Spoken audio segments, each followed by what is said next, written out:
안녕하세요. 2022학년도 대학 수학능력시험 세계지리 해설 강의의 민병원입니다.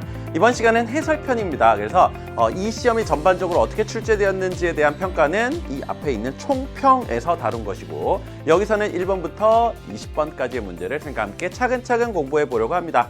자, 여러분들 이 강의 듣는 학생들은 보통 예비 고3인 경우가 많죠. 그러니까 선생님과 함께 하나하나 배웠던 내용들을 공부해가는 마음으로 풀어보도록 하겠습니다. 자, 여러분들이 이제 고2 학생이라면 이제 학교에서 이제 세계지를 배웠어요. 저는 이걸 내년에 수능 과목까지 가져가려고요. 이런 학생들이 좀 많을 거거든요. 그런 학생들의 좀 눈높이에 맞춰서 설명해 드리도록 할게요. 그러면 1번 문제부터 같이 풀어봅니다. 자, 고지도 문제는 늘 한 문제씩 잘 나오는 부분이니까요. 요거는 반드시 잘 기억해 두셔야 되겠습니다. 고지도는 중요한 것들이 많고 그 중에 돌아가면서 2개, 3개 정도가 구성된다라는 거. 자, 여기 나와 있는 지도는요, 바로 조선 중기 이후에 만들어진 천하도가 되겠고, 오른쪽에 있는 건요, 메르카토르의 세계지도죠. 자, 그러면 기억부터 갑니다. 가는 중국 중심의 세계관이 반영되어 있다. 자, 정 가운데 어떤 나라가 딱 들어가 있어요? 중국이 들어가 있어요. 중국이 전 세계의 중심, 나머지는 변방 오랑캐다 라고 생각하는 사상이 바로 중화사상 아니겠습니까? 그 중화사상이 반영되어 있다. 중국 중심 세계관이다. 자, 나이는 경위선이 표현되어 있습니다. 자, 이런 식으로 가로선, 세로선 쫙쫙쫙쫙 들어가 있거든요. 자, 이게 바로 위도선, 요게 바로 경도선이거든요. 그것이 반영되어 있습니다. 맞죠? 그 다음, 가나는 모두 동양에서 처음 제작되었다. 자, 요거는 어디서 만들어졌죠? 조선에서 만들었어요. 그렇죠? 조선에서. 자, 요거는 메르카토르라는 사람이 유럽 사람 아닙니까? 적어도 메르카토르라는 이름을 가진 중국 사람, 일본 사람, 우리나라 사람은 없었겠죠. 그렇죠? 네. 요 메르카토르는요, 네덜란드의 지도 제작자라고 보시면 되겠습니다. 그러니까 어쨌든 이거는 동양에서 처음 만들었다. 이건 아닌 거죠. 자, 가와 나에는 모두 아메리카 대륙이 표현되어 있다. 여기는 아메리카 대륙이 이렇게 들어가 있잖아요. 여기는 어때요? 이 바깥에 있는 얘는 외대륙이고, 요거는 상상의 세계가 들어가 있죠. 상상의 세계. 온몸이 털로 덮여 있는 사람들, 머리가 새 딸린 사람들, 하체가 이제 마차로 되어 있는 이런 사람들, 날개 달린 사람들, 죽지 않는 사람들이 사는 나라, 다양한 이런 국가들이 여기에 표현되어 있는데, 그거는 바로 도교의 산해경이라는 그 책자에 나오는 상상의 세계였다라는 거죠. 어쨌든 여기서는 아메리카 대륙은 없습니다. 자, 그러니까 답은 맞는 걸 골라서 기억니은 1번으로 고르시면 되겠습니다. 고지도 문제 중에서는 굉장히 쉬운 수준의 문제다라고 볼 수 있어요. 왜냐하면 이거보다 더 디테일하게 물어보는 문제들도 많았었거든요. 그거에 비하면 기본 내용 수준, 답은 1번이고요. 자, 그 다음 2번 가봅니다. 자, 요런 거는 이제 독특한 지형들 할 때 우리가 배우는 건데, 독특한 지형들 중에서도 이제 특히 요런 거는 화산 지형하고 관련돼 있는 거고, 자, 요쪽은 카르스트 지형하고 관련돼 있죠. 자, 그럼 보겠습니다. 온천욕을 즐기며 오로라 현상. 여러분들 오로라 이거 시험에 또 몇 번 나왔었잖아요. 그렇죠? 어디에서 잘 볼 수 있다? 고위도 지방에서 잘 볼 수 있다. 그래서 오로라 관찰하는 그런 모습 영상을 통해서 본 적이 있나요? 약간 이런 이렇게 무슨 원주민 텐트 같은데 요런 데 들어가가지고 되게 오들오들 떨고 있다가 오로라 나오면은 막 사람들이 소리 지르면서 보는 굉장히 추운 곳입니다. 그렇죠? 고위도 자체가. 그리고 이 자체가 좀 추운 계절에 훨씬 더 잘 보인다라고 해요. 그러니까 오로라를 보려면 그 오들오들 추위와 함께 봐야 되는 겁니다. 네. 자, 블루라군은 이 지역의 대표적인 관광지다. 블루라군 온천이잖아요. 그렇죠? 온천. 요거 어디 있어요? 아이슬란드에 있잖아요. 아이슬란드. 자, 그리고 주변 지역에선 최근까지 분출이 있었던 화산, 그리고 솟구쳐 오르는 간헐천이 있다. 간간이 픽 솟구쳐 올라온다는 거죠. 또 쉬었다가 간간이 픽. 요게 바로 다 화산 활동하고 관련돼 있는 건데, 지금 유럽의 그 지도에 나와 있는 곳들 중에서 화산 활동과 관련돼 있는 것이 아이슬란드거든요. 요거는 쉽죠. 그 다음 포스토이나 동굴, 그리고 카르스트 지형.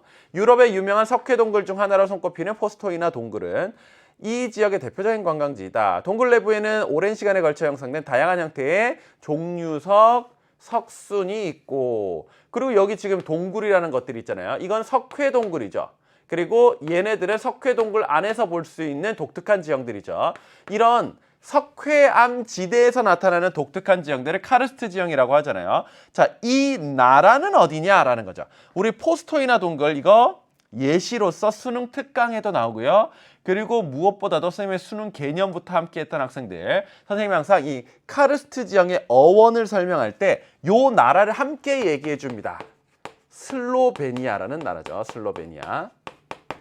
자, 슬로베니아 어디 있습니까? 이탈리아의 그 또 북동쪽에 있는 베네치아에서 바로 동쪽에 있는 나라거든요. 이탈리아 옆 나라다 이렇게 생각하시면 되겠습니다. 어쨌든 이런 거는 힌트가 선생님의 강의를 통해서 많이 나왔었으니까 요 정도는 찾을 수 있어야 되죠.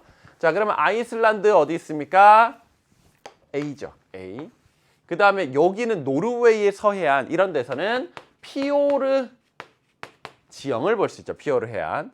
자, 이탈리아 바로 옆 나라 여기가 슬로베니아죠. 그 다음 D는 이탈리아에서 여기 장화 신은 긴 다리가 축구공 차는 것처럼 생겼죠. 그렇죠? 요게 바로 시칠리아라는 섬이고요.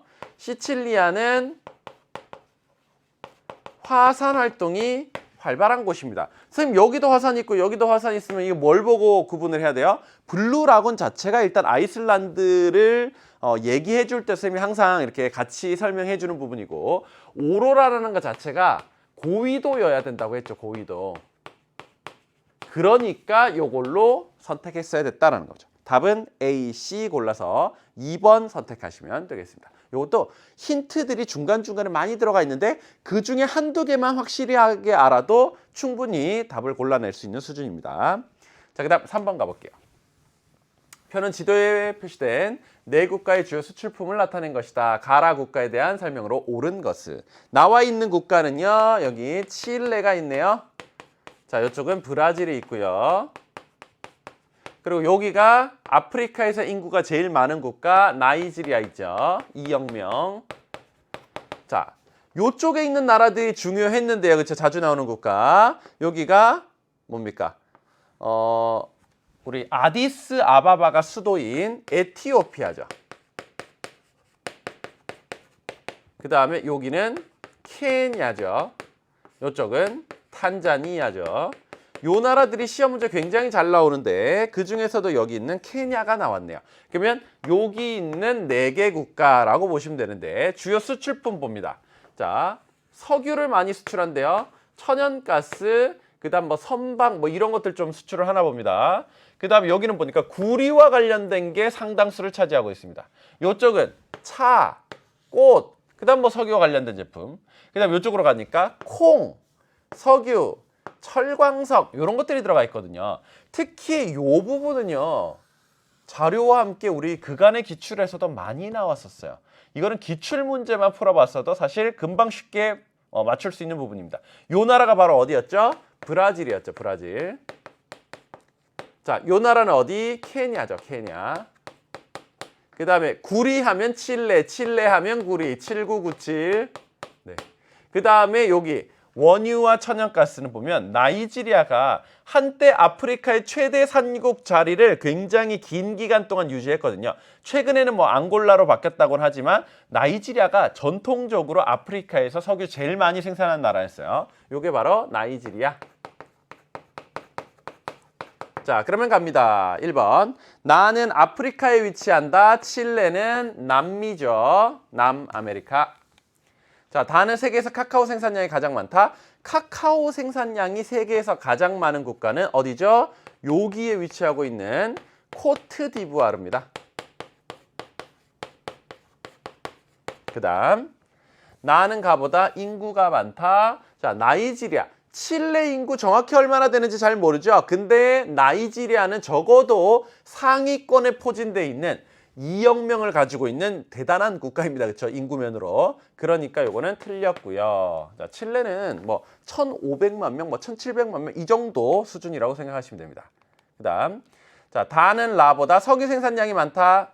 케냐는 브라질보다 석유 생산량이 많다. 자, 여러분들 그 수능 특강에 그 자료가 실려 있습니다.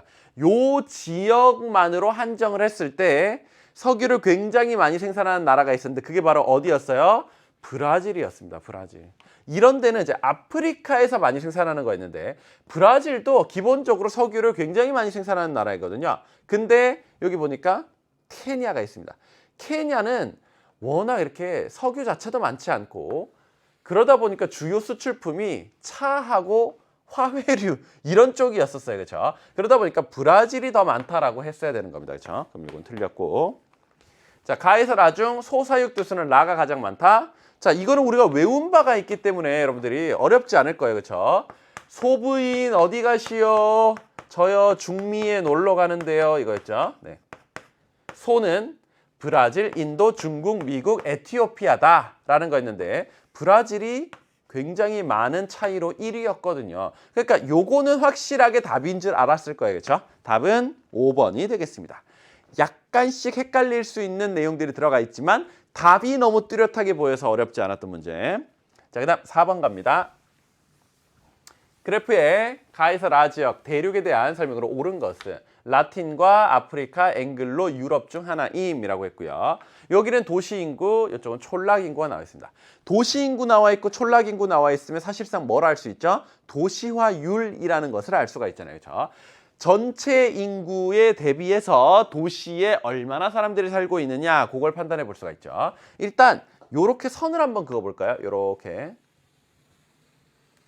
자, 이 선이 의미하는 바가 뭡니까? 촌락인구와 도시인구가 똑같은 선입니다. 그러면 요게 바로 도시화율 몇 퍼센트 선이다? 도시화율 50% 선이다. 그러면 이쪽 이 선보다 요 영역으로 가 있으면 촌락인구보다는 도시인구가 좀 더 많다라는 겁니다. 반면에 요쪽 영역으로 와 있으면요. 촌락인구가 도시인구보다는 조금 더 많다라는 얘기입니다. 됐나요? 그러면 라 한번 보세요. 여전히 지금 도시화율이 50%보다 미치잖아요. 그러면 아직도 촌락에 사는 사람들이 더 많은 대륙 뭐가 있죠? 아프리카가 있죠. 근데 그렇게 따지지 않고서도 알 수 있는 방법이 있습니다. 뭐냐면 최근을 기준으로 했을 때 그러면 이게 7억이라는 얘기 아닙니까? 촌락의 7억 그 다음에 도시의 약 5억 둘이 합하면 얼마? 12억 12억 명 그 이상이 되는 그런 대륙이 있었죠. 그게 바로 뭐예요? 아프리카였잖아요. 그거는 총 인구로도 알 수가 있습니다. 요거는 2015년 자료니까 아직까지는 뭐 12억이다 이렇게 돼 있는데 지금 뭐 13억 넘었겠죠. 몇 년 지났는데 그렇죠?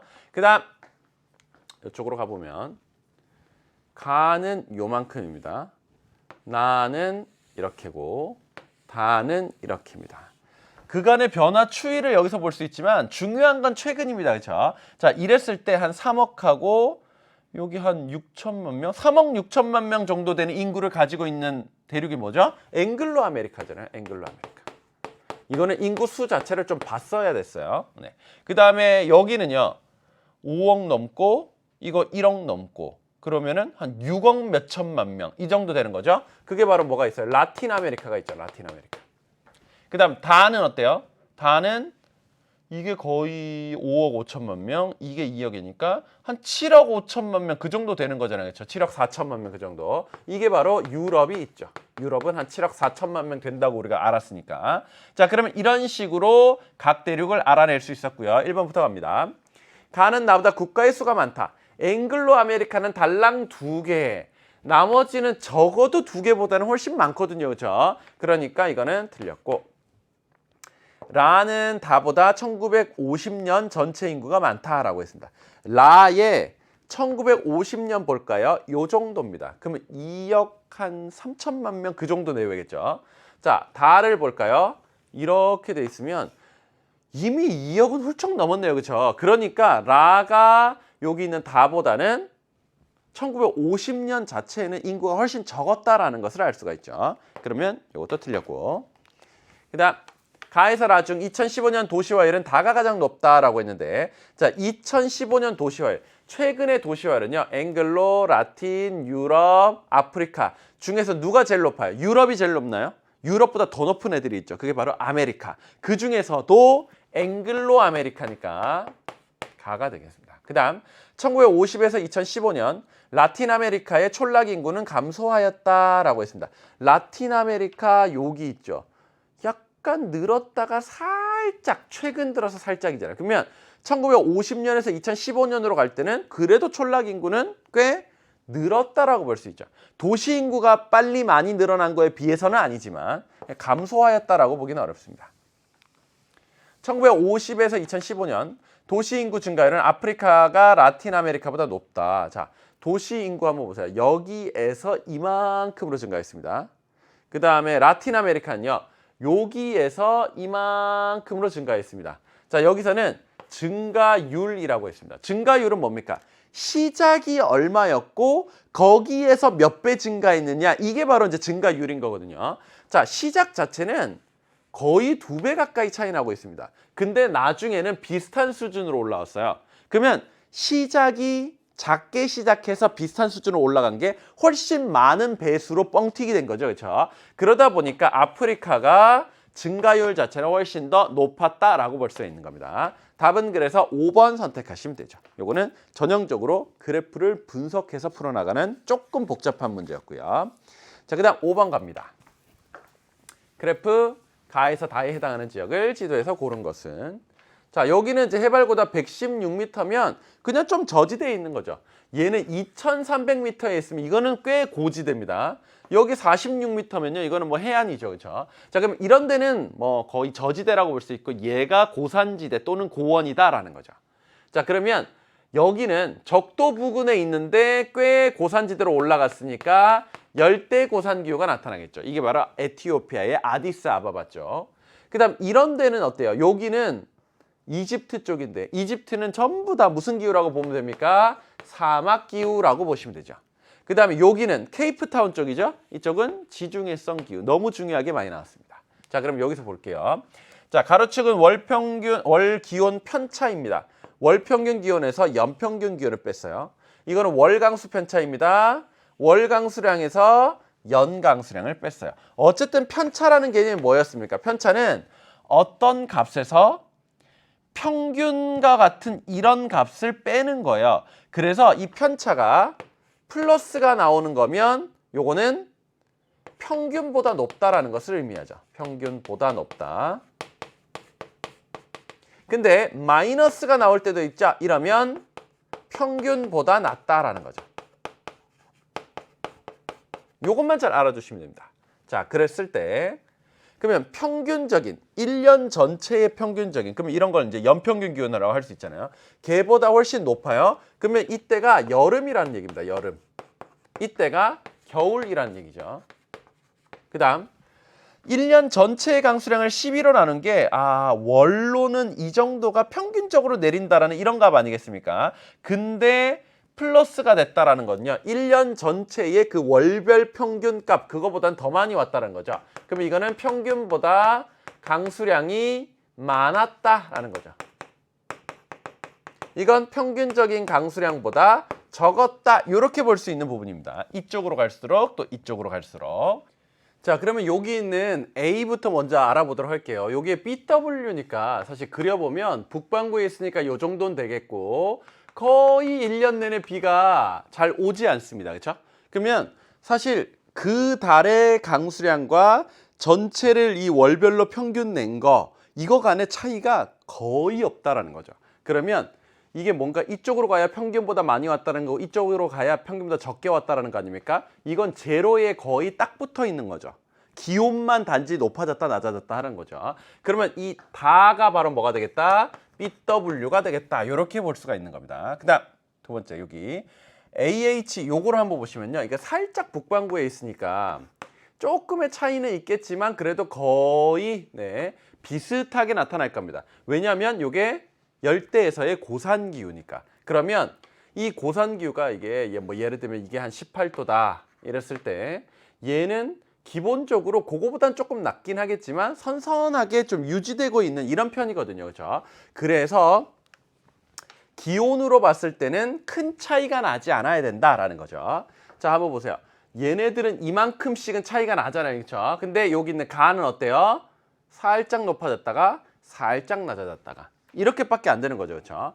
자, 그리고 강수량을 보면요. 이게 만약에 완전히 평지에 있었다라고 한다면 사실상 사바나 기후 정도가 나타날 만한 이런 위치거든요. 그러면 여름에 좀 많이 오고 겨울에 해당될 때 좀 적게 내리고 요 패턴이 여기 들어가 있다라고 볼 수가 있겠습니다. 그래서 여기 있는 AH는 여기 있는 가와 연결된다라고 볼 수가 있고, 그다음 지중해성 기후 한번 볼까요? 요거는 이쪽으로 가면 사실 겨울 쪽으로 간 거잖아요. 그렇죠?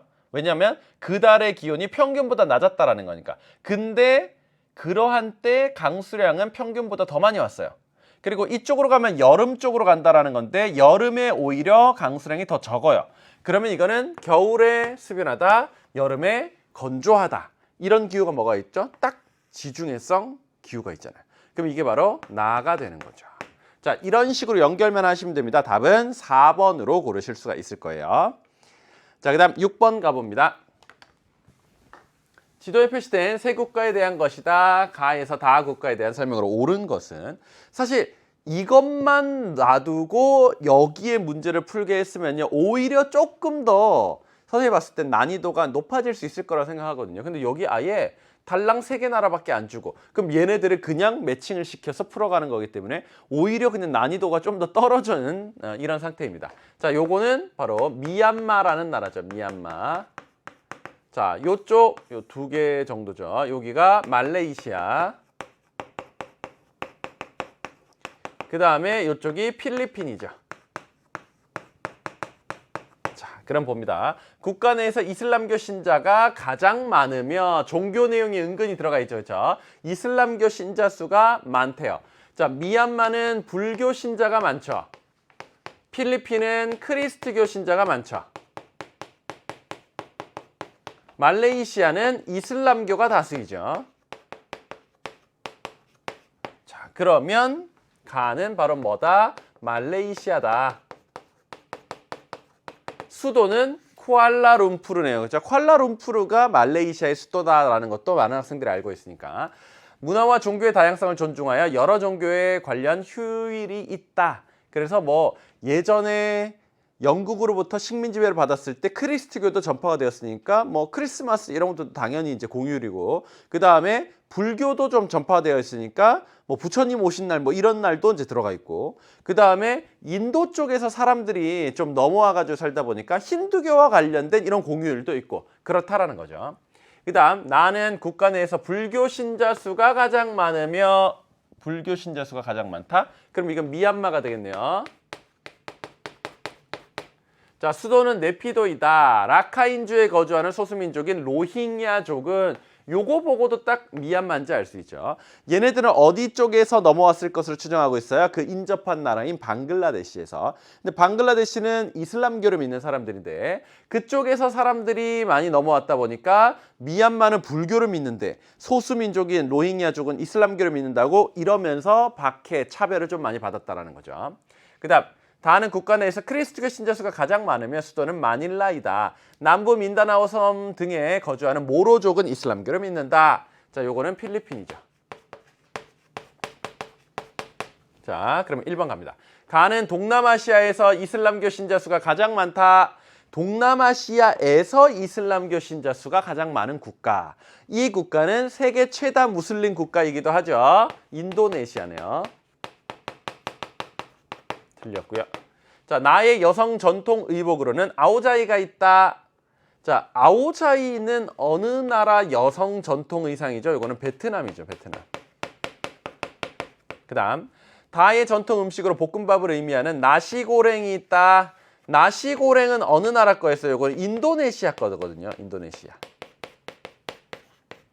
딱 이제 비주얼 자체가 약간 불그스름한 색상의 볶음밥 같이 생겼고, 그 위에 이제 이렇게 그 써니 사이드업이라고 하죠. 그렇죠? 계란 약간 반숙처럼 되어 있는 거 그거 올리고, 그다음에 이렇게 알새우칩 같이 생긴 이 과자 같은 거 이렇게 좀 놔주고, 그게 바로 나시고랭이었습니다. 이건 인도네시아 거, 다는 필리핀이니까요. 자, 가와 나는 모두 타이와 국경을 접하고 있다. 가는 말레이시아죠. 그 다음에 나는 미얀마죠. 타이가 여기 있잖아요. 여기 이렇게. 네. 둘 다 국경을 접하고 있는 건 맞죠. 그렇죠? 요게 맞네요. 자, 가에서 다의 수도 중 적도와의 최단 거리는 나의 수도가 가장 짧다라고 했습니다. 미얀마의 수도는 요쯤에 있습니다. 여기. 그 다음에 말레이시아의 수도는 쿠알라룸푸르 요쯤에 있습니다. 그 다음에 필리핀의 수도 뭐 마닐라는 요쯤에 있어요. 어쨌든 여기 기본적으로 얘네들이 아무리 뭐 수도가 남쪽에 있다고 해도 여기가 적도에서 가장 가까이 있는 나라잖아요. 그렇죠? 그러다 보니까 요거는 틀렸습니다. 미얀마는 요쪽에 있는 거예요. 답은 4번으로 고르시면 되겠습니다. 어쨌든 찾을 수 있는 힌트가 굉장히 많았고요. 여기서 물어보는 내용들도 기본적으로 우리가 다루는 부분들이었기 때문에 그다지 어렵지 않은 문제. 자, 그 다음 7번 갑니다. 에너지 자원이고요. 자, 여기 나와 있는 나라는 3개 나라. 자, 인도, 중국, 미국, 3개 나라가 나와 있네요. 자, 일단 얘네들이 전 세계 소비량에서 차지하는 비중을 생각했을 때 중국은 압도적으로 뭐가 높다? 석탄이 높다라는 거죠. 석탄. 그리고 미국 같은 데서는 뭐를 많이 쓰고 있나? 미국은 석유와 그 다음에 천연가스와 그 다음에 석탄도 많이 씁니다. 미국은 사실 셋 다 많이 생산하기도 하고 많이 소비하기도 하고, 인도는 석탄을 좀 많이 쓰는 편이죠. 그렇죠? 네. 자, 그러면 보겠습니다. 그렇다고 뭐 얘네가 완전히 석탄만 쓰는 게 아니라 석유는 모든 나라에서 그 경제 규모와 인구 규모에 어느 정도 비례해서 필요합니다. 그렇죠? 왜냐하면 자동차, 비행기, 배 이런 것들 다 다녀야 되고 하니까. 자, 여기 있는 A 자원, B 자원, C 자원 보겠습니다. 가나다가 얘네들 중에 하나이고 이게 석유, 석탄, 천연가스 중에 하나인 건데 문제는 이게 소비량에서 차지하는 비중입니다. 전 세계에서. 근데 이게 딱 눈에 들어오지 않아요? 요거. 자, 나라는 어떤 국가는 A라는 자원을 굉장히 많이 쓴답니다. 그냥 적당히 많이 쓴다가 아니라 굉장히 많이 쓴다. 자, 여기서도 석탄 물론 쓰죠. 미국도 얘네들 꽤 많이 씁니다.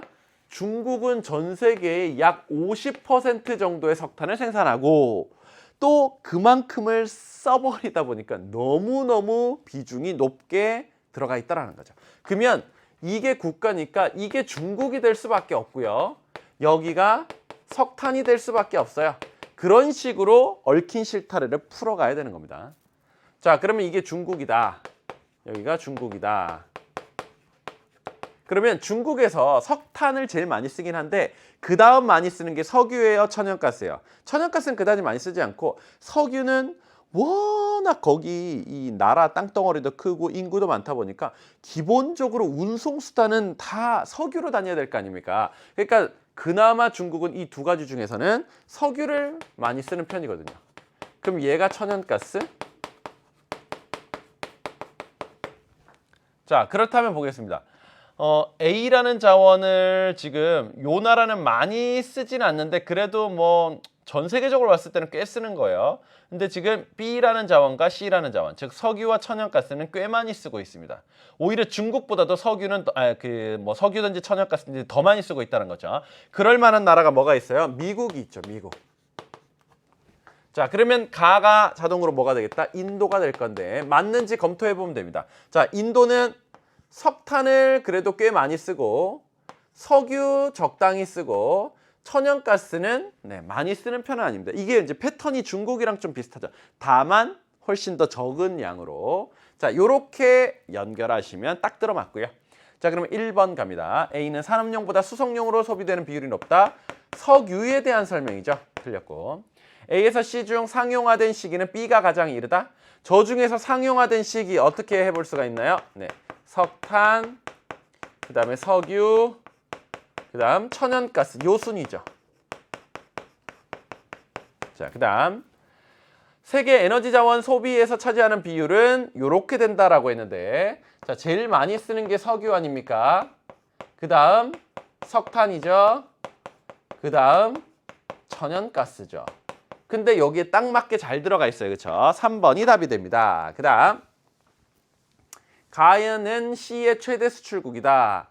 가가 인도잖아요. 인도가 천연가스 많이 쓰지도 않을 뿐더러 그렇게 많이 뭐 생산을 하거나 뭐 그래서 막 엄청 많이 수출하거나 이런 건 아닙니다. 사실 이제 천연가스의 최대 수출국이 이게 뭐 조금씩 이렇게 엎치락뒤치락 하기도 하는데 카타르가 뭐 최근에 들어서는 천연가스 최대 수출국이었다. 이런 자료들이 있고요. 자, 그다음 가는 아메리카 대륙에, 나와 다는 아시아 대륙에 위치해 있다. 가는 인도니까 아시아죠. 나는 중국이니까 아시아죠. 다가 어디 있다? 아메리카에 있다. 이렇게 봐야 되겠죠. 자, 답은 그래서 맞는 걸 골라 3번 선택하시면 됩니다. 요게 이제 요 세 나라가 있고 그다음 세 개의 자원이 있는데 이게 전부 다 빈칸으로 비워져 있는 거나 마찬가지잖아요. 그렇게 매칭시켜서 풀어가야 되다 보니까 살짝 어려웠을 수는 있습니다만 아주 어려웠던 기출문제를 우리가 많이 풀어봤기 때문에 요 정도는 그냥 쏘쏘한 수준이다 이렇게 볼 수가 있죠. 자, 그 다음 8번으로 갑니다. 자, 퀴즈의 일부분이고요. 다음 글을 설명하는 가에서 다 국가를 지도에서 찾아 하나씩 지우는 남는 국가 A를 쓰시오. 실컷 이거 풀었더니 남는 국가에 대해서 물어보는 거죠. 자, 지중해와 홍해를 연결하는 수에즈 운하가 여기 있습니다. 그렇죠? 자, 이것이 위치한 국가로 피라미드, 스핑크스, 고대 문명 유적. 그럼 요거는 이집트가 되죠. 자, 다르푸르 지역을 중심으로 아랍계 유목민과 아프리카계 정착 농민 사이에 종교나 민족 갈등이 나타나 수많은 난민이 발생했다. 다르푸르 이쪽 지역이라고 했었잖아요. 그렇죠? 자, 요거는 수단. 사실 요거는 어디에 나왔었습니까? 기존의 평가원 기출에서 그대로 나왔던 적이 있죠. 기출 문제가 그래서 중요한 겁니다. 이런 식으로 누적되어서 다음에 또 나올 수도 있는 거니까. 요건 수단이고요. 그다음 술탄 아흐메트 모스크, 블루 모스크죠. 파묵칼레 등의 문화유적과 자연경관을 활용한 관광산업이 발달하였으며 최근에는 자동차와 가전제품 등의 제조업 육성에 힘쓰고 있다. 제조업도 발달한 요 나라는 바로 터키가 되죠. 자, 그러면 여기서 다뤄지지 않은 나라 뭐예요? 요게 터키, 이게 이집트, 이게 수단이니까 요 나라가 남았는데 이게 바로 뭐다? 아랍에미리트죠. 아랍에미리트. 그러면 아랍에미리트에 대해서 서술한 내용 맞는 걸 골라내시면 되는 겁니다. 흑해 연안에 위치하고 있다. 자, 여러분들 흑해가 어디 있는데요? 요쪽에 있잖아요. 요게 흑해거든요. 그럼 흑해 연안에 있는 국가는 여기서 쓴다면 터키가 되는 거죠. 그 다음 사헬지대에 위치하고 있다. 사헬지대 어딘데요? 이쪽이잖아요. 그러면 사헬지대에 위치하고 있는 국가는 뭐? 수단이 되는 거죠. 국가 내에서 크리스트교 신자의 비율이 가장 높다라고 했는데 자, 여기 나와 있는 국가들은 죄다 무슨 국가들? 이슬람교를 많이 믿고 있는 국가들. 들렸고요. 지중해성 기후를 이용하여 오렌지를 대규모로 재배한다. 지금 여기 아랍에미리트 이쪽은 다 사막기후 쪽이거든요. 지중해성 기후 나타나지 않습니다. 아부다비와 두바이를 중심으로 금융 및 관광 산업이 발달하였다. 자, 아랍에미리트 연합이 이게 연합이라는 그런 이름이 들어가 있잖아요. 그래서 유나이티드 아랍에미리트거든요. 이게 정식 명칭은. 자, 요거는 여러 지역의 연합이다라는 건데 각기 다른 이 부족 국가들이 7개가 있는 거예요. 걔네들이 연합하여서 한 나라가 된 것이 바로 아랍에미리트. 그러면 그 중에 어떤 나라들이 있느냐? 대표적으로 아부다비 토후국이라고 합니다. 거기서는 아부다비 그 부족 국가와 그 다음에 두바이 부족 국가 그리고 나머지 5개 이렇게가 하나로 합쳐졌다라고 보시면 되고 우리에게 이게 제일 잘 알려진 것처럼 역시나 이거 2개가 제일 막강합니다. 그런 데를 중심으로 금융관광산업이 발달하였다. 사실 굉장히 크지 않은 나라인데요. 우리나라에서 비행기 타면 아부다비도 갈 수 있고 두바이도 갈 수 있습니다. 왜냐하면 거기를 거점으로 하는 항공사가 이 유럽과 그 다음에 온 아시아 쪽과 심지어 이제 우리나라 쪽까지도 비행기 노선을 다 띄우고 있기 때문에 우리나라에서 탔을 때 두바이도 갈 수 있고 아부다비도 갈 수 있고 그렇다라는 겁니다. 그 정도로 관광 그리고 물류 뭐 항공교통의 중심지 이런 것들이 요 지역을 중심으로 발달돼 있다라는 거죠. 답은 5번 고르시면 되겠네요. 자, 그 다음 9번 갑니다. 그래프는 세 국가의 인구 특성을 나타낸 것이다. 옳은 것은 니제르, 벨기에, 카타르 중 하나입니다. 자, 이런 식으로 3개의 국가가 나오면요. 가장 선진국, 가장 저개발국, 그 다음에 중간에 있는 개발도상국 이렇게 분류하면 된다고 했죠. 자, 니제르가 아프리카에 있는 가장 저개발국, 벨기에가 유럽에 있는 이 중에서는 가장 선진국, 카타르는 개발도상국 이런 식으로 놓고 풀어가면 되겠죠. 자, 그럼 여기서 봤을 때 노인들의 비율이 제일 높아요. 그러면 이들 중에서 노년층의 인구가 제일 높고 비율이, 그 다음에 어린애들 요거의 비율이 상당히 낮은 이런 데가 어디가 있겠어요? 바로 벨기에가 있겠죠. 자, 그 다음 여기는 보니까 노년층의 비중이 낮고 유소년층의 비중이 매우 높아요. 이렇다는 말은 출생률이 굉장히 높다라는 거거든요. 저개발국에서 나타나는 이런 인구 구조가 되겠죠. 그러면 이게 바로 뭐다? 니제르가 되면 되겠고, 요게 바로 뭐다? 카타르가 되면 되겠다라는 거죠. 선생님, 카타르가 와 이게 어린애들이 이렇게 적네요. 노년층도 이렇게 적네요. 청장년층의 비율이 어마무시하네요. 네, 여기가 주로 이주자들이 많이 들어와 있기 때문에 인구 구조가 다른 일반적인 정상 국가들의 이런 인구 구조와는 좀 다른 모습을 띱니다. 왜냐하면 인구 자체가 많지도 않았는데 워낙 다른 나라에서 노동자들이 많이 들어와서 청장년층 위주로 구성되어 있다라고 보시면 되겠습니다. 자, 그럼 요거 볼게요. 인구 증가율. 여기 C는요. 예나 지금이나 인구 증가율 자체가 제일 낮아요. 그러면 인구가 조금씩밖에 못 불어난다. 출생률도 높지 않고 들어오는 사람들도 조금 더 있는 수준, 그 정도다라는 거죠. 이게 바로 출생률이 높지 않은 벨기에가 되죠. 그 다음 A와 B가 있습니다. 자, 요거 최근의 기준으로 한번 볼게요. 최근에 요렇다라네요. 네. 자, 이랬을 때 B가 자연 증가율이 제일 높아요. 전체 증가율이 이 정도 된다라는 거 좀 한번 볼까요? 전체 증가율 이 정도. 자연 증가율 이 정도, 전체 증가율 이 정도. 거의 똑같아요. 그러면 새롭게 다른 나라에서 들어오는 사람들은 사실상 거의 없다라는 뜻입니다. 자, 우리 전체 증가율과 자연 증가율이 나와 있으면 이걸 바탕으로 뭘 구할 수 있나요?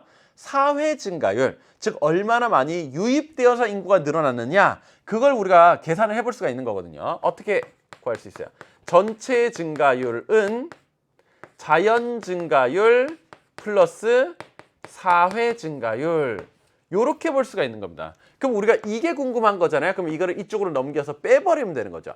전체에서 자연 증가율을 빼버리면 사회적 증가율인데 거의 비슷하기 때문에 유입되어서 인구가 늘어나거나 이런 일은 이 나라에서는 거의 없다라는 거죠. 그게 바로 누구? 니제르가 되겠죠. 니제르. 자, 그럼 A를 볼까요? 자연 증가율은 요 정도인데, 옛날에는 또 높긴 했습니다만 자연 증가율은 현재는 요 정도인데 사회적 증가율이 굉장히 높았으니까 전체 증가율이 이만큼 갈 거 아닙니까? 들어오는 사람들의 비율이 높다라는 거죠. 그렇죠? 그럼 이게 바로 뭐? 카타르가 되겠네요. 자, 그러면 1번 갑니다. 2010에서 2015년 가는 사망자 수가 출생자 수보다 많다라고 했습니다. 가가 누구예요? 니제르죠. 니제르. 니제르는 출생률이 굉장히 높죠. 사망자 수가 출생자 수보다 많으려면 자연 증가율이 마이너스 영역으로 들어가야 됩니다. 어쨌든 자연적으로 0보다는 높은 이런 증가율을 보인다면 약간이라도 늘어난다는 겁니다. 근데 사망자가 출생자 수보다 더 많게 되면요, 인구의 자연 증가율이 마이너스가 돼야 되거든요. 근데 그렇지는 않은 겁니다. 그렇죠? 틀렸네요. 그 다음 2010년에서 2015년 다는 유출 인구가 유입 인구보다 많다라고 했습니다. 다는 지금 다를 보니까 벨기에죠. 벨기에. 자, 벨기에는 유출 인구, 유입 인구가 있으면 아무래도 그래도 조금 더 매력적인 국가니까 들어오는 사람들 조금 더 있을 것 같잖아요. 실제로 우리가 최근의 기준으로 보겠습니다. 최근 기준으로 이렇게 자 봤을 때 자연 증가율은 뭐 거의 제로에 가까운데 그래도 사회 증가율이 조금 더 있으니까 전체 증가율이 약간 더 올라간 거 아닙니까? 이렇다는 말은 들어오는 사람이 나가는 사람보다 좀 더 많았다라는 거죠. 틀렸네요. 그 다음 1950에서 55년 가는 나보다 인구의 자연 증가율이 높다라고 했습니다. 자, 가는 니제르고요. 나는 카타르잖아요. 자, 1950에서 55년이면 옛날입니다. 옛날 거 찾아야 되죠. 요게 옛날, 요게 옛날. 자, 인구의 자연 증가율 누가 높았어요? 니제르도 물론 높았지만 카타르가 옛날엔 더 높았네요. 그렇죠? 그럼 나가 더 높았다라고 해야 되는 거죠. 틀렸습니다. 그 다음 2015년 중위 연령은 A가 C보다 높다라고 했습니다. 자, 2015년에 중위 연령, 그럼 요거를 일단 봐야 되는 거죠. 그렇죠? 자, 요거를 봐야 됐을 때 A가 C보다 높다. 자, A하고 C는 여기서 알아내야 되고요. 그러면 여기는 카타르가 이쪽에 있죠. 그럼 이게 A. 그 다음에 C가 벨기에. 자, 중위 연령은요. 노년층의 비율이 높고 유소년층의 비율이 낮은 이런 데서 중위연령이 더 높게 나타나죠. 그러니까 A보다는 C가 더 높다라고 해야 되겠습니다. 자, 2015년 총 부양비는 A에서 C 중 B가 가장 높다라고 했습니다. 총 부양비 이거 비교해 볼 때 뭘 보면 된다라고 했습니까? 청장년층의 비율을 보면 된다고 했죠. 그러면 총 부양비가 지금 높은 걸 따지려면 이게 완전 반대되는 성격이니까 청장년층이 적을수록 총 부양비는 높게 나타난다. 청장년층이 비율이 높을수록 총 부양비는 낮게 나타난다. 요걸 잘 기억해 두시면 되죠. 그러면 A에서 C 중 자, 그러면 요게 B라는 얘기 아닙니까? 자, 청장년층의 비율을 보겠습니다. 청장년층의 비율, 청장년층의 비율, 청장년층의 비율 이렇게 돼 있을 때 자, B는 니제르거든요. 니제르가 얘네들에 비해서는 훨씬 더 청장년층의 비율이 낮다. 청장년층의 비율이 낮다라는 것은 총부양비는 가장 높다라고 해석될 수 있는 부분이죠. 그래서 이게 맞는 설명이 되겠습니다. 답은 5번으로 고르시면 되네요. 역시나 위에 있는 그래프를 잘 분석해서 풀어나가야 되는 시간이 좀 오래 걸리는 이런 문제였고요. 자, 그 다음 10번으로 가봅니다. 그래프는 지도에 표시된 세 국가의 석유 및 천연가스 생산량을 나타낸 것이다. 가에서 다국가에 대한 설명으로 옳은 것은 나와 있는 국가는 사우디, 이란, 카자흐스탄 뭐 요 정도는 이제 여러분들 잘 알고 있죠. 자, 석유의 생산량이 제일 많아요. 이 중에 석유의 생산량이 제일 많은 국가. 일단 사우디는 뭐 최근에 들어서 뭐 미국이나 러시아가 치고 올라온 적은 있지만 그래도 전통적으로 세계 1위 아니었었습니까? 그렇죠? 그러면 사우디가 제일 많은 거죠. 사우디. 자, 그다음 이란과 카자흐가 남았는데요. 석유를 이제 사우디 다음으로 많이 생산하는 것은 카자흐인가요? 이란인가요? 이란이 그래도 좀 상위권에서 여러분들 이름 본 적 있잖아요. 거기다가 천연가스 한번 보실래요? 사우디가 이 정도인데 사우디보다 천연가스를 굉장히 많이 생산해요. 자, 천연가스 하면 또 이 나라가 꽤 상위권이죠. 그렇죠? 그게 바로 누구예요? 이란이잖아요. 이란. 그러면 카자흐스탄은 어느 정도 생산하긴 한데 워낙 지금 막강한 쌍두마차 같은 나라들이다 보니까 걔네들에 비해서는 못하다. 이렇게 보시면 되죠. 자, 1번 갑니다. 나에는 이슬람교의 성지인 메카가 위치하고 있다. 이란이잖아요. 요거는 사우디아라비아에 대한 설명이죠. 자, 다는 걸프협력회의 회원국이다라고 했습니다. 자, 걸프협력회의에 어떤 나라가 들어가는지는 잘 몰라도 적어도 여기 있는 카자흐스탄이 요쪽을 중심으로 하는 걸프협력회의의 회원국은 아닐 거라는 짐작을 해볼 수가 있잖아요. 자, 어떤 나라가 들어가냐면요. 사우디아라비아가 있고요. 그 다음에 여기 있는 조그만한 나라들이 쭉 다 들어가 있습니다. 그래서 여기 보면 이제 쿠웨이트가 있고요. 그 다음 바레인이라는 조그만 나라 있고, 그 다음 카타르 있고, 그 다음에 아랍에미리트 있고, 그 다음에 오만이라는 요 나라가 있습니다. 오만은 여기입니다. 이쪽은 예멘이고요. 자, 이런 나라들이 들어가 있는데 어쨌든 요 동네 국가들이거든요. 요 동네. 얘는 그쪽이랑은 너무 멀죠. 그렇죠? 틀렸고요. 그 다음에 가는 다보다 총 수출액이 많다. 자, 사우디아라비아와 카자흐가 있으면 야, 사우디를 어디 이 자원에 비교할 만한 나라가 진짜 쉽게 있겠습니까? 그렇죠? 적어도 이 중에서는 네, 총 수출액이 굉장히 많은 편이다라는 거죠. 요게 답이 되겠고. 그 다음 나는 가보다 1인당 국내 총생산이 많다. 자, 나하고 가가 있으면요. 사우디하고 이란 중에서 누가 더 1인당 국내 총생산이 좀 더 많아서 조금 더 경제적으로 윤택한 느낌이에요. 당연히 이제 사우디가 워낙 석유를 가지고 쌓아놓은 부가 많이 있고 또 이게 중요한 건 자원을 비슷하게 생산한다면 인구가 적은 나라가 유리하겠죠. 자, 사우디하고 이란이 있으면 이란이 사우디보다는 2배 이상으로 많습니다. 그래서 사우디의 인구가 정확히 여러분들 얼마인지 잘 모르죠. 한 3,500만 부근인데 여러분들 이란은 인구가 많은 국가라서 선생님이 수능 개념에다 자료 다 정리해가지고 넣어드렸잖아요. 자, 8,400만 명 정도 되는 나라를 3개 적어드렸는데 그 중에 어떤 나라가 있었어요? 독일이 있었고 터키가 있었고 이란이 있었고 그거 선생님 다 적어드렸던 거 있거든요. 그런 거 알면 아, 사우디보다 인구가 많구나. 얘는 많은 나라로 본 적이 있지만 얘는 많은 나라로 들어본 적이 없거든요. 그렇다라고 한다면 자원도 많이 생산할 것 같은데 인구가 적어요. 그러니까 1인당 GDP가 더 높게 나타나는 거죠. 근데 이건 반대로 설명돼 있고. 가에서 다중 1차 산업 종사자 비율은 가가 가장 높다. 사우디 이쪽은 다 사막 쪽인데 농업 쪽에 종사하는 사람들 비율이 굉장히 높을까요? 그렇지는 않다라는 거죠. 자, 이쪽도 건조한 지역인데 이쪽은 그나마 이제 냉대 기후가 좀 꽤 나타나는 편이고 해가지고 그래도 뭐 밀농사라든지 뭐 보리농사라든지 이런 것들을 꽤 지을 수가 있다라는 거죠. 그리고 강물 끌어가지고 뭐 목화농사 그리고 쌀농사 이런 것들도 짓는 편이기 때문에 요거는 아니다. 답은 그래서 3번 선택하시면 되겠네요. 자, 그다음 11번 갑니다. 다음은 두 지역 지형 경관을 소개하는 다큐멘터리 대본의 일부분이다. 옳은 것. 자, 뉴질랜드 남섬을 갔어요. 밀포드 사운드 국립공원이라고 했죠. 피오르를 볼 수가 있고 남알프스 산맥의 최고봉인 쿡산 정상부에는 뾰족한 산봉우리인 호른이 있고 산맥의 동쪽에는 빙하 녹은 물이 모인 호수 이런 걸 빙하호라고 하죠. 빙하호.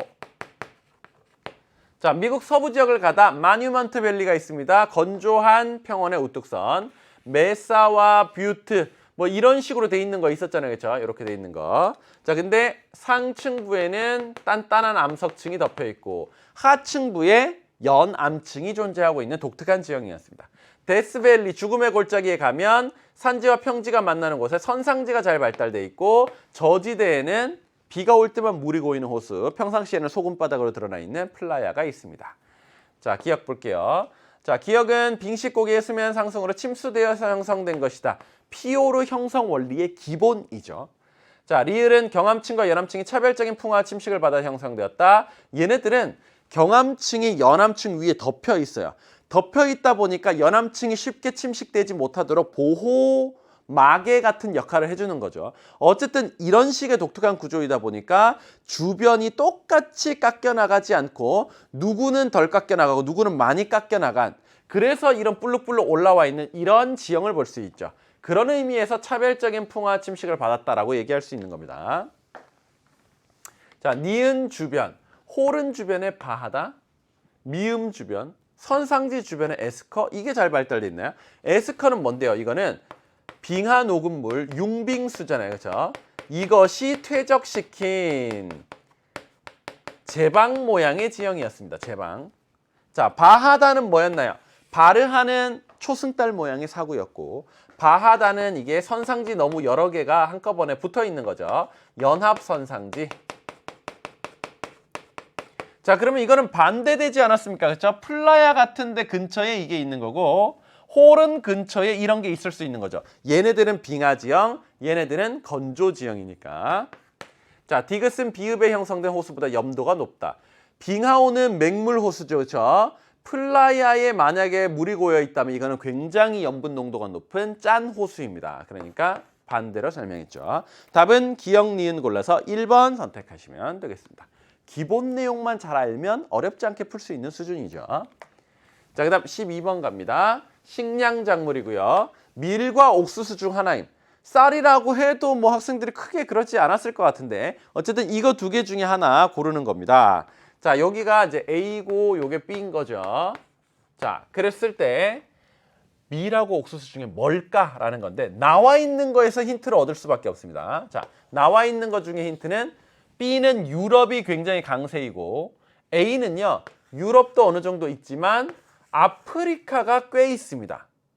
그리고 여기는 오세아니아도 은근히 있습니다. 자, 오세아니아가 쌀, 밀, 옥수수 중에서 쌀과 옥수수는 거의 없고 밀은 어느 정도는 있거든요. 그리고 아프리카는요. 쌀, 밀, 옥수수가 다 부족한데 퍼센트로 굳이 생각해 보자면 그나마 뭐가 좀 더 있다? 옥수수가 그나마 좀 더 있다라는 거. 이거 진짜 많이 강조했던 내용이었거든요. 그렇죠? 자, 그러면 이런저런 근거들로 판단했을 때 얘가 옥수수, 이게 밀이 되는 것이 좋겠다. 유럽에서는 밀을 많이 생산하고 또 그 사람들이 많이 소비를 하니까. 자, 그렇다면 가는요. 밀도 많이 생산하고 옥수수도 많이 생산하는 어떤 대륙입니다. 자, 밀 굉장히 많이 생산하는 대륙 어디예요? 중국하고 인도가 이미 밀의 퍼센트가 굉장히 높거든요. 그리고 다른 아시아들도 있으니까 아시아가 비중이 상당히 높게 나타납니다. 자, 옥수수도 중국이 약 20% 정도를 차지하고 다른 아시아권 국가들도 합치면 이 정도는 되더라라는 거죠.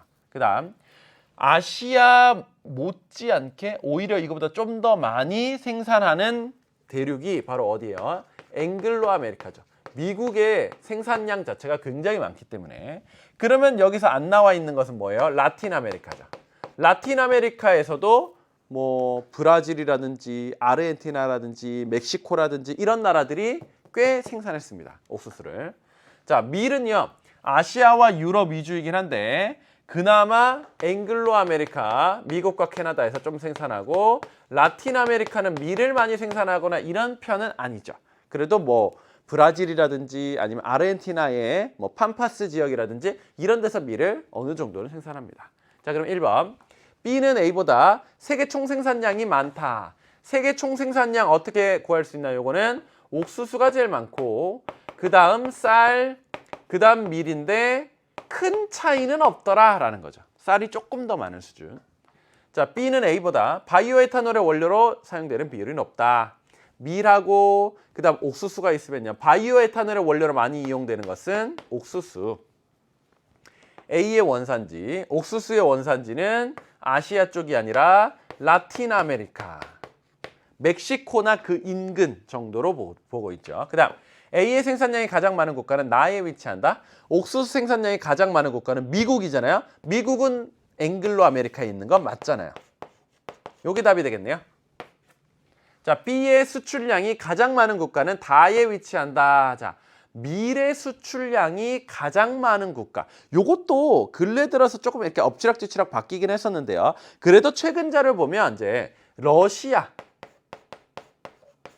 이런 데가 좀 더 많이 생산한다고 하고 미국도 꽤 많이 이제 수출을 합니다. 여기도 많이 생산하고 여기도 많이 생산하긴 하는데 러시아가 미국보다는 요즘에 들어서는 조금 더 많이 수출한다고 해요. 근데 이거든 아니면 예전에 1위였던 이거든 상관없이 지금 얘네가 라틴 아메리카에 들어가는 건 둘 다 아니잖아요. 그렇죠? 그러니까 요거는 확실히 아니다라고 얘기할 수 있죠. 답은 그래서 4번 선택하시면 되겠습니다.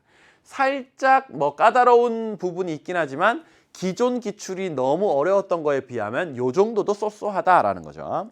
자, 그다음 13번 갑니다. 자, 아프리카 대지형과 관련된 문제이고요. 가는 여기 무슨 산맥입니까? 아틀라스 산맥이죠. 자, 요거는 신기 스콕 산맥. 자, 요쪽은 그냥 사하라 사막 쪽이죠. 자, 이런 아프리카는 전체적으로 주변보다 약간 높은데 거의 이렇게 평평하게 되어 있어요. 그래서 예전에는 뭐 탁상지 이렇게도 불렀는데 요즘에는 그냥 아프리카 순상지 이렇게도 많이 얘기해요. 이런 데는 안정된 땅덩어리예요. 안정. 그 다음 다는요. 동아프리카 지구대 쪽이죠. 동아프리카. 자, 그 다음 라는요. 여기 남아프리카 공화국 쪽에 있는 드라켄즈버그 산맥이죠. 자, 요거는 고기 스콕 산맥이죠. 자, 그러면 갑부터 얘기 들어봅니다. 가에는 그레이트 디바이딩 산맥이 발달해 있어요.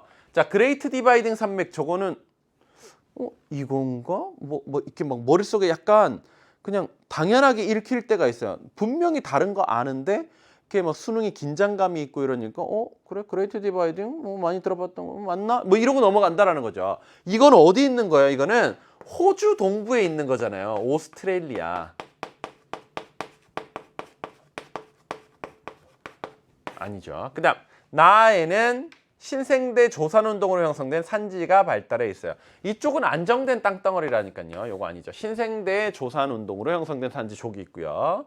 그 다음에 아프리카의 대표적인 석탄 생산지가 요쪽에 있다. 요거 고기 스콕 산맥이죠.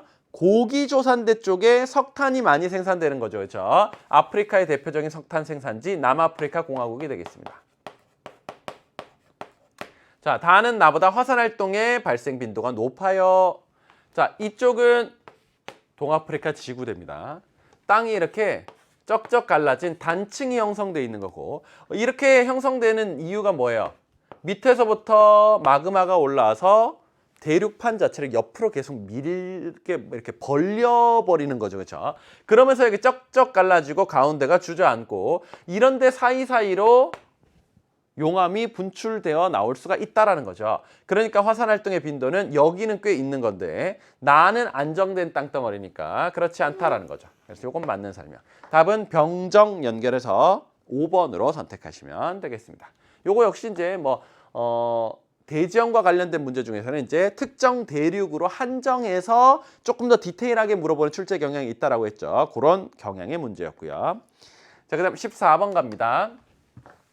그래프는 지도에 표시된 5국가의 산업구조 및 국내 총생산을 나타낸 것이다. 가에서 마 국가. 자, 어떤 데가 있는지 볼까요? 여기는 인도가 있고요. 여기는 중국이죠. 여기 일본 나와 있고요. 그 다음에 인도네시아 나와 있죠. 그 다음에 오스트레일리아. 자, 그럼 봅니다. 이쪽으로 가면 국내 총생산 나와 있죠. 자, 적어도 국내 총생산 모든 나라를 자세하게는 알 수 없어도 이 중에서 1위와 2위는 알 것 같아요. 우리 국내 총생산도 상위 국가들은 공부했잖아요. 자, 맨 위에 상위 국가는 미국이었고요. 그 다음 중국이고요. 그 다음 일본이고요. 그 다음 독일이고요. 이런 식으로 갔었잖아요. 그러면 적어도 요거 두 개는 알아야죠. 원의 크기가 제일 큰 나가 바로 뭐라는 거죠? 중국이라는 거죠. 자, 그 다음 두 번째로 큰 게 라예요. 그죠? 요게 바로 일본이다라는 거죠. 그러면 이 원의 크기 여기에서 힌트를 얻어서 알 수가 있어야 되겠고, 그 다음에 이제 가를 보니까요. 2차 산업 요만큼, 3차 산업 이만큼. 그러면 둘이 합쳐서 거의 55% 조금 넘는 수준인데, 그럼 나머지 45% 정도는 1차 산업에 종사한다는 거거든요. 1차 산업 종사자 비율이 다른 애들보다는 꽤 많이 높은 거예요. 자, 1차 산업 종사자 비율이 높을 만한 나라가 어떤 데가 있어요? 일단 요거 두 개를 좀 좁혀졌습니다. 그렇죠? 근데 그 중에서도 인도네시아하고 인도가 있으면요. 인도가 국내 총생산은 더 많을 거 아닙니까? 그러니까 요거는 인도구나 이렇게 알 수 있습니다. 그 다음 다와 마가 남았는데요. 마를 보니까 3차 산업 비율이 매우 높고 2차 산업 이 정도, 1차 산업은 아주 조금밖에 비율을 차지하지 않는다는 거죠. 자, 이게 바로 누구? 오스트레일리아. 그럼 이게 자동적으로 인도네시아. 자, 요렇게 보면 되겠습니다. 자, 그러면 1번 갈게요. 가는 동남아시아 국가연합 아세안의 회원국이다. 인도는 아세안 회원국은 아니죠. 자, 나는 몬순아시아에서 2차 산업 생산액이 가장 많다. 자, 중국이 2차 산업 생산액이 몬순아시아에서 가장 많다? 사실 뭐 전 세계적으로도 이거는 어마어마한 수준입니다. 세계의 공장이라는 별명 갖고 있을 정도로. 진짜 까디집어 봤을 때 메이드 인 차이나 아닌 걸 찾기가 더 어려울 정도잖아요. 어지간한 물건들은 지금 전 세계에서 다 중국에서 만들고 있는 거거든요. 이게 2차 산업 생산액이 이들 중에서는 진짜 많다. 자, 다는 대찬정 분지에서 기업적 농목업이 행해진다. 오스트레일리아에 대한 설명이죠. 근데 여기는 인도네시아니까 틀렸고. 벵갈루루, 하이데라바드 등에서 첨단 산업이 발달했다. 요건 인도에 대한 설명이죠. 틀렸고. 최상위 세계 도시가 위치하고 있다. 도쿄가 있는 일본이어야 되거든요. 근데 여기 있는 3차 산업 종사자 비율이 매우 높은 걸로 이것만 보고 일본으로 연결했다면 틀릴 수도 있었던 이런 부분입니다. 나머지 이런 자료들도 다 고려를 해야 됩니다. 자, 동남아시아 국가연합 회원국인 것은 이 중에서 뭐밖에 없죠? 인도네시아. 이렇게 되는 거죠. 답은 그래서 맞는 거 골라 2번 선택하시면 되겠습니다. 하나씩 연결시키는데 여기 나와 있는 자료를 어떻게 해석해가지고 갖다 붙이게 되는지 그 과정을 잘 보셔야 되겠고. 자, 그 다음 15번입니다. 다음 글은 가에서 다 국가에 대한 것이다. 이에 대한 설명으로 옳은 것은. 자, 여기 보니까 멕시코가 나와 있고요. 그 다음에 여기 볼리비아가 나와 있죠. 그 다음 여기는 아르헨티나가 나와 있죠. 자, 원주민의 비율이 높고 세계적인 리튬 매장지로 알려진 우유니 소금 사막이 있다. 완전 하얗게 소금이 깔려 있고 비가 좀 왔을 때는 그 평평한 소금 바닥 위에 아주 약간 물이 이렇게 덮여 있어 가지고 진짜 어디 호수 위에 내가 서 있는 것 같은 이런 느낌도 들 정도로. 그래서 진짜 자연의 이 힘은 위대하구나. 아니면은 이 자연 앞에서 이렇게 좀 경건해지는 이런 마음을 가질 수 있는 유명한 관광지가 있습니다. 이게 바로 어디예요? 볼리비아가 되죠. 볼리비아. 볼리비아의 수도 어디게요? 요거 라파스라고 있죠. 라파스. 요거는 세계의 모든 수도 중에서는 가장 해발 고도가 높은 곳에 위치해 있다. 4,000m가 넘을 정도니까.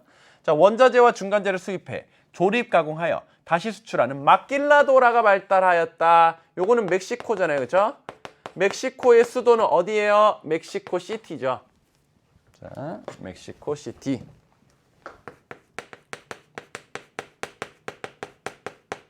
그다음 유럽계의 비율이 높고 안데스 산맥 동쪽의 파타고니아 고원에는 지형적 요인으로 인해 사막이 발달하였다. 그게 바로 파타고니아 사막 아닙니까? 파타고니아 사막 어딘 쪽인데? 이쪽이잖아요, 여기. 자, 그러면 이거는 아르헨티나네요. 수도인 어디가 탱고의 발상지예요? 부에노스아이레스죠.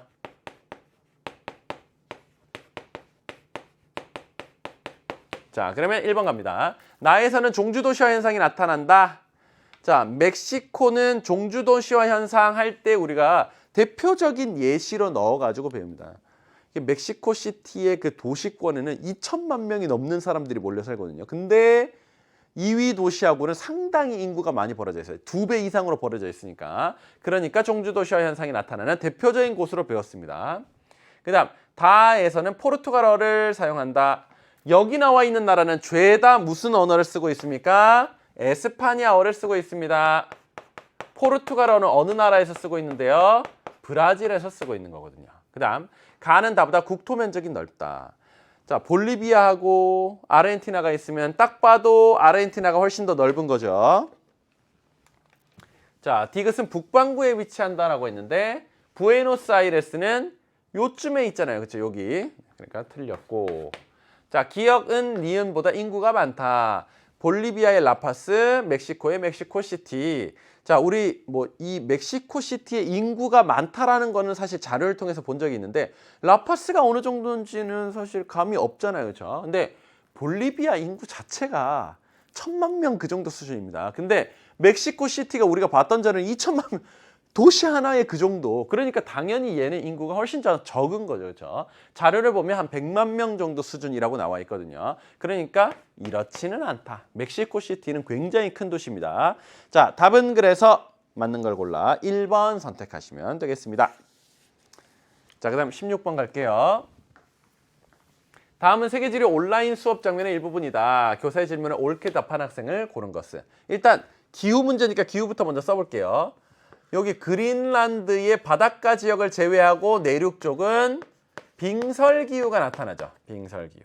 그 다음 이쪽은 북극해 연안 쪽이잖아요. 그렇죠? 이런 데서는 무슨 기후가 나타나요? 툰드라 기후가 나타나죠. 그 다음 요런 데는 이게 이제 뭐 위도를 보아하니 이제 시베리아 쪽일 것 같은데요. 그러면 냉대 겨울 건조 기후. 그 다음 여기는 이제 요 안쪽으로 살짝 들어오는 거니까 CW이거나 아니면 그 근처이거나 뭐 그런 정도. 그 다음 여기는 CFB 서안해양성 기후가 나타나는 곳이죠. 자, 그럼 봅니다. A에는 침엽수림인 타이가가 넓게 나타납니다. 너무 추워서 나무가 자랄 수 없죠. 그렇죠? 요거는 냉대 기후에 대한 설명이죠. 그 다음 B는 연중 수백 미터 두께 얼음으로 덮여 있습니다. 여기는 여름에는 녹잖아요. 그래서 활동층이 생기잖아요. 그렇죠? 이건 틀렸고 이거는 A와 어울리는 거죠. A. 요거는 냉대 기후인 거고. 자, 그다음 C에서는 커피, 목화 등이 주로 재배됩니다. 자, 여기는 지금 열대 기후가 없잖아요. 이런 건 주로 열대 기후에서 재배하는 거죠. 특히 사바나 기후. 그다음 C는 D보다 기온의 연교차가 큽니다. C하고 D가 있으면 얘가 훨씬 더 고위도에 있잖아요. 자, 저위도에서 고위도로 갈수록 어때요? 겨울에 많이 추워지기 때문에 연교차가 더 벌어지는 이런 거였었죠. 그러니까 요거는 네, 맞습니다. 자, D는 E보다 최하늘에 강수량이 많습니다. 자, D하고 E가 있으면요. 얘는 모든 달이 어느 정도는 골고루 옵니다. 그러면 최하늘에도 어느 정도 습일하더라는 거죠. 근데 여기는 겨울에 어때요? 이게 건조하거든요. 여름에 많이 오고 겨울에 건조하다 보니까. 그러면 요거는 틀렸다. 답은 그래서 4번 선택하시면 되겠습니다. 각 지역의 기후 알아낼 수 있어야 되고요. 그 지역에서 나타나는 것이 맞냐 틀리냐 그 정도의 문제죠. 그 다음 17번. 자, 가에서 다 도시에 대한 설명으로 옳은 것은 자, 요거 보니까 좀 북이 많이 올라가 있는 편이죠. 그렇죠? 그 다음에 영도네요. 네. 영도 경도에 걸려 있고 북이 한 51도 정도 돼 있는 딱 봐도 어딘지 느낌이 옵니다. 그렇죠? 도심은 세계적인 금융 중심지로 관련 기업들이 집중되어 있고 템즈강 주변에 웨스트민스터 사원과 빅벤 등의 이런 건축물이 있고 첼시에는 신주거지가 형성돼 있다. 요거 다 영국과 관련돼서 들어본 내용들이잖아요. 런던이죠. 자, 그리고 서경 74도고요. 북위 40도 정도고 세계적인 정치, 경제, 문화의 중심지로 잘 알려져 있다. 격자형 도로망 맨해튼 국제연합의 본부가 있다. 월스트리트 브로드웨이를 중심으로 고층 건물이 밀집돼 있다. 뉴욕이죠. 뉴욕. 그다음 자, 도심에는 상업 기능이 발달한 샹젤리제 요죠. 에펠탑과 루브르 박물관이 있고요. 그리고 도시 서쪽 외곽에는 새롭게 건설된 업무단지인 라데팡스가 있다. 요거 다 사진과 함께 보여드렸던 내용입니다. 요게 뭐예요? 파리. 자, 그러면 1번 갑니다. 가는 앵글로 아메리카에 위치해 있다. 유럽이거든요. 자, 나에는 유럽연합 본부가 있다라고 했는데 뉴욕은 유럽연합 본부가 아니라 국제연합의 본부가 있는 거고 유럽연합의 본부는 어디 있어요? 이거 브뤼셀에 있죠. 벨기에의 수도 브뤼셀. 다에는 파벨라라고 불리는 불량 주거지구가 있다. 이거 주로 브라질의 달동네 아닙니까? 그렇죠? 네, 다는 파리고요. 그다음 나는 다보다 도시 발달의 역사가 짧다. 자, 뉴욕하고 아니면 런던, 파리 이런 것들 봤을 때 유럽 쪽은 역사가 오래됐죠. 근데 아메리카 쪽은 훨씬 나중에 개발되면서 도시가 만들어졌기 때문에 요게 맞는 설명이네요. 가에서 다 모두 해당 국가의 수도이다. 런던 수도 맞고 파리 수도 맞는데 뉴욕은 수도가 아니죠. 근데 이것도 뉴욕이 아니었나? 네, 그냥 그 상태에서 그대로 쭉쭉쭉 읽으면 우리는 보통 큰 도시, 유명한 도시를 수도라고 착각하는 이런 경향이 있잖아요. 자, 미국의 수도는 어딘데요? 워싱턴 DC거든요. 그러니까 요거 아니죠. 자, 답은 그래서 4번 선택하시면 되겠습니다. 자, 그 다음 18번 갈게요.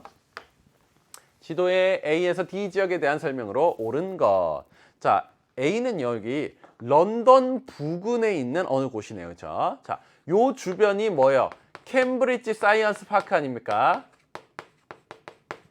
사이언스 파크.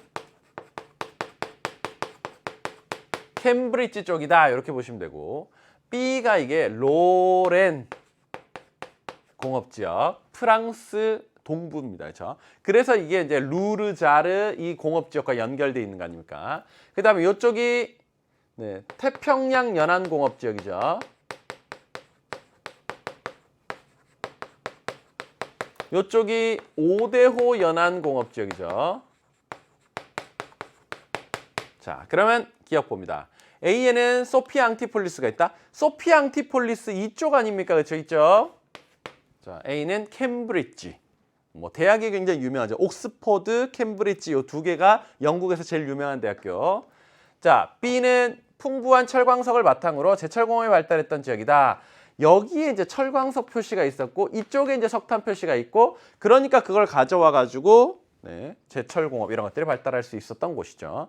자, C는 썬벨트 지역에 해당한다. 썬벨트가 이런 데 아닙니까? 여기. 그러니까 맞는 설명. D의 대표적인 도시로 유전을 기반으로 석유화학 공업을 발달한 휴스턴이 있다. 휴스턴 요쪽에 있잖아요. 그렇죠? 여기는 아닙니다. 이런 데는 시카고라든지 디트로이트라든지 이런 도시들의 이름이 나와야 되겠죠. 자, 답은 그래서 기억 니은 디귿이죠. 니은 디귿을 골라서 3번을 선택하시면 되겠습니다. 요거는 기본적인 수준의 문제이고요. 그 다음에 이제 조금 복잡한 문제가 바로 19번이 되겠습니다. 자, 근데 이거 기존 기출에서 이미 이렇게 많이 나왔었기 때문에 사실 이게 어느 정도 숙련이 돼 있다는 거죠, 여러분들도. 자, 그러면 여기 가나 시기가 나와 있고요. 낮의 길이 나와 있고요. 월강 수량 나와 있는 거죠. 요건 서로 다른 시기입니다. 7월, 1월 반대가 돼야 돼요. 자, 그랬을 때 여기 낮의 길이 이것만 가지고도 여러분들 대략 판단할 수 있어야 됩니다. 여기가 적도죠. 적도에서 멀리 떨어져 있는, 즉 고위도로 가면 갈수록 자기가 여름일 때 낮의 길이가 굉장히 길어지는 거예요. 그렇죠? 자, 그러면 여기에서 이렇게 갔을 때는 우리가 낮의 길이가 평균이 12시간 아닙니까? 그거보다 뭐 살짝씩 길어지다가 이제 점점 많이 길어지게 되겠죠. 이렇게 갈수록. 그러면 적도에서 제일 멀리 떨어져 있는 게 누구예요? 여기 있는 이 지점이거든요. 그러면 여기서 지금 16시간 26분이면 낮의 길이 그 평균적으로 12시간에서는 꽤 많이 차이 나는 겁니다. 그렇죠? 그러면 이게 C가 돼야 맞는 거 아닌가? 이렇게 생각할 수가 있어요. 자, 여러분들 여기다가 기후를 한번 써볼까요? 요 정도면 냉대 수분 기후 나타나죠. 여기 정도면 CFA, 요 정도면 사바나, 요 정도면 CS 지중해성 기후 나타날 겁니다. 자, 그러면 얘가 여름일 때 저 정도 낮의 길이가 나타나겠지. 이 정도의 감이 있거든요. 그렇죠? 그렇다면 얘가 몇 월이 돼야 됩니까? 7월이 돼야 되는 겁니다. 선생님, 저는 이거 반대로 생각해서 여기가 여름이고 그럼 여기가 C가 될 수 있지 않나요? 이렇게 생각할 수도 있거든요. 네. 근데 그러려면 얘는 겨울의 낮이 굉장히 짧아야 됩니다. 근데 지금 보니까 12시보다 조금 짧은 애들은 있어도 엄청 심하게 짧은 애들은 없죠. 그렇죠? 그러니까 그게 안 된다라고도 볼 수 있고 또 이게 만약에 C가 되는 거면요. 여기가 이제 남반구가 여름일 때 뭐 저렇게 나타난다고 여러분들이 판단했다고 쳐봅시다 이제. 그러면 이게 1월이 되고 이게 7월이 되는 거거든요. 여러분들의 논리라면. 그러면 여기에서 15mm면 지금 7월이면 얘한테는 겨울인 건데 겨울의 지중해성 기후는 이 정도로 비가 오지 않죠. 꽤 많이 오죠. 적어도 50 이상, 뭐 100 가까이 굉장히 많이 오는 편이죠. 그렇죠? 그러다 보니까 C가 요거는 될 수가 없다라는 겁니다. 반대로 한번 넣어보세요. 넣어서 안 맞아떨어지면 그건 아닌 거예요. 그러면 여기 있는 C는 DF와 어울린다라는 거죠. 그러고 나서 봤더니 이게 7월이면 얘가 1월인 거잖아요. 1월에는 얘가 겨울에 해당되잖아요. 그렇죠? 겨울에 해당되다 보면 요 정도 올 수가 있죠. 자, 우리 보통 선생님이 냉대 기후에서 이제 습윤 정도 하면 20mm, 네, 그 정도보다는 좀 더 옵니다라고 했지만 사실 이거는 그 기온하고 이게 연동돼 가지고 조금씩 기준이 변하는 거거든요. 이 정도면요, 여기가 겨울이 굉장히 춥고 하다면 사실 이 정도로도 습윤하다라고 칠 수 있는 거거든요. 그러니까 그런 정도로 이해하시면 될 것 같아요. 네. 그다음 두 번째로 여기 있는 B를 볼까요? B는 어쨌든 이게 7월에 12시간보다 낮은 게 길어야 되지 않겠습니까? 북반구에 있으니까. 그럼 B가 요게 돼야 됩니다. B. 그러고 나서 봤더니 얘는 CFA라서 뭐 여름이나 겨울이나 비가 꽤 오는 편이죠. 그렇죠? 그 다음에 여기서는 보면 12시간에서 조금 짧아져 있고 이건 더 짧아져 있는 거잖아요. 그렇죠? 12시간에서 조금 짧아져 있다. 왜? 7월이 얘네들한테는 겨울이 되는 거니까. 그러면 조금 짧아져 있는 D가 사바나 기후가 되면 되겠고 더 짧아져 있는 A가 지중해성 기후가 되면 되겠습니다. 그러고 나서 봤더니 1월이면요. 1월이면 얘는 여름이 되니까 강수량이 거의 없는 거. 요거랑 또 맞아떨어지죠. 그렇죠? 그 다음에 사바나 기후는요.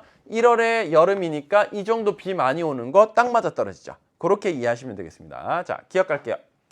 A는 B보다 낮 시기에 정오의 태양 고도가 높다.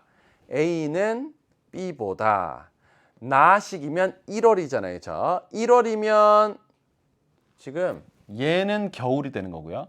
그 다음에 A는 여름이 되는 겁니다. 그러면 정오의 태양 고도는 더 높다. 왜? 여름이니까. 여름에는 겨울보다는 훨씬 더 태양의 고도가 높은 편이죠. 90도에 점점 가까워지는 거니까. 자, C는 D보다 최하늘 평균 기온이 낮다. C하고 D가 있으면요. D는 열대기후, C는 냉대기후. 겨울에 더 추운 것 맞죠? 그 다음 D는 B보다 간화 시기, 강수량 차이가 크다. 자, D는 요거죠. B는 여기죠. 그러면 서로 다른 계절 간 강수량의 차이는 이거는 꽤 있습니다. 건기후기 뚜렷하죠. 얘는 그래도 적게 올 때도 어느 정도 오고 많이 올 때 그보다 좀 더 많이 오는 이 정도 수준일 거거든요. 그러니까 요것도 맞는 설명. 자, A에서 D 중 C가 낮 시기에 아열대 고압대 영향을 가장 많이 받는다. 자, C가 요거죠. 얘는 아열대 고압대가 영향을 주기가 어려운 굉장히 고위도에 있는 애입니다. 근데 얘는 주로 저위도에서 왔다 갔다 하면서 영향을 주는 거잖아요. 이거에 대한 설명은 D가 제일 어울리는 거죠. 요게 틀렸네요. 답은 그래서 기역, 니은, 디귿 4번으로 고르실 수가 있겠습니다. 요게 조금 까다로울 수 있었던 문제지만 그간의 기출을 통해서 여러분들이 실력을 쌓고 풀었기 때문에 어찌 풀어나갈 수 있는 그 정도 수준의 문제. 자, 마지막 20번 문제입니다. 환경 문제이고요. 자, 첫 번째 내용 봅니다. 1994년 6월 17일 프랑스 파리에서 채택되었다. 이것을 건조, 반건조 등의 지역에서 다양한 요인으로 토지가 황폐화되는 것으로 정의 내렸대요. 그럼 이게 바로 뭐겠어요? 사막화가 되죠. 자, 이것을 막고자 지속가능한 개발을 위한 종합적 토지개발 계획을 수립하며 토지의 황폐화의 방지 및 경감 그리고 복구를 위해 노력함. 자, 그러면 이것을 막기 위한 환경협약, 국제협약, 이거의 이름이 뭔데요? 사막화 방지 협약이잖아요.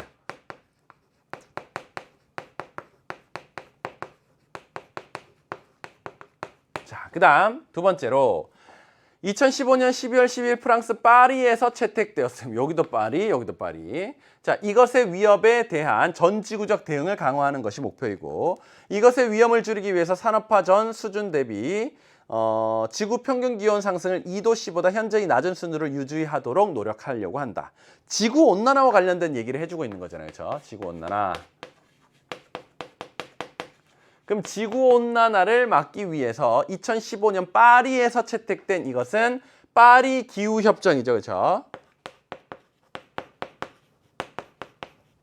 파리 기후협약. 네. 이렇게 보시면 되겠습니다. 자, 그러면 기억할게요. 가는 사막화 방지 협약이다. 맞네요. 네. 그 다음 나는 유해 폐기물의 국가 간 이동을 처음으로 제한하였다. 이게 바로 무슨 협약? 바젤 협약이거든요. 바젤 협약. 틀렸고요. A의 사례 지역으로 아랄해 일대가 있다. 아랄해도 사막화의 사례입니다. 그쪽으로 흘러 들어가는 아무다리아강, 시르다리아강의 물을 주변 사람들이 농사짓는 너무 많이 끌어쓴 거죠. 그러니까 이 호수가 점점 바닥이 드러나게 된다. 사막화가 된다라는 거죠. 그다음 B는 오존층 파괴이다. 오존층 파괴를 막기 위한 협약은 뭐가 있었죠? 이거 몬트리올 의정서가 있었죠.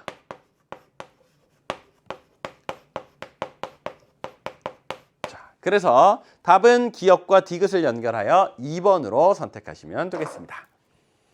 자, 여기까지 1번부터 20번까지 문제들을 꼼꼼하게 풀어봤습니다. 어디가 취약한지 그리고 내가 어느 부분을 잘 몰랐는지 이런 것들을 잘 체크해놨다가 여러분들 그 부분 꼼꼼하게 공부하시고 다음번에 이제 기출문제를 전체적으로 쭉 한번 풀어보시면서 공부하시면 실력이 훨씬 더 향상이 될 겁니다.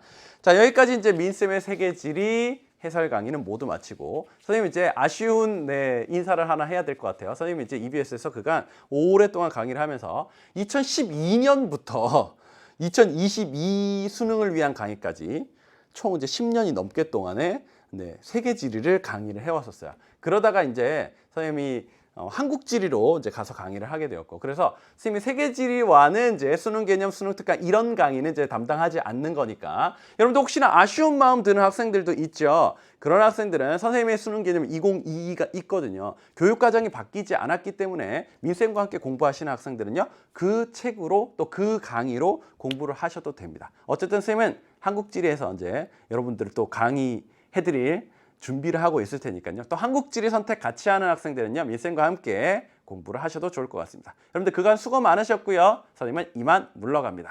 여러분들 행복하시고 좋은 일 많으시기를 바라겠습니다. 안녕!